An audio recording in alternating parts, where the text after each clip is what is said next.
Bonjour mesdames, bienvenue aux méditations quotidiennes au féminin. Aujourd'hui, face à face.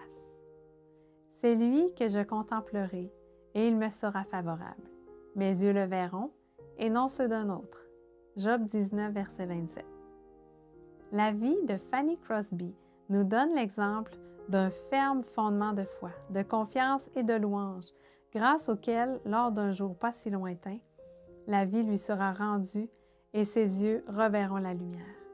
Je le verrai face à face et je vivrai avec lui là-haut, et pour toujours je chanterai « Je suis sauvée par sa grâce ». Plus d'un reste profondément étonné que même en pleine obscurité, cette femme ne chercha pas à adresser des reproches à Dieu ou à l'accuser de son malheur. En général, chaque fois que l'être humain est affecté par une anomalie physique, il s'efforce de trouver un coupable, quelqu'un à accuser pour son état. La plupart du temps, ce quelqu'un est Dieu. C'est lui qu'on accable de plaintes et de reproches. Mais cette femme est digne d'être imitée, car elle sut, bien que petite, transmettre à ceux qui l'entouraient et qui souvent avaient pitié d'elle, un esprit de reconnaissance, d'assurance et de foi en Dieu qui lui avait donné l'opportunité de vivre. Fanny Crosby était si courageuse, si belle et si consacrée que Jésus n'avait pas hésité à venir vivre sur cette terre et à laisser la mort lui fermer les yeux, afin que Fanny et ses semblables puissent un jour voir son visage.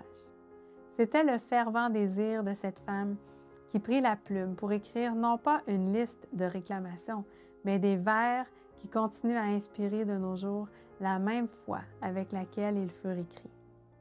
Parmi eux se détache cet hymne. « Je suis à toi, Jésus. J'entends ta voix qui m'appelle avec amour.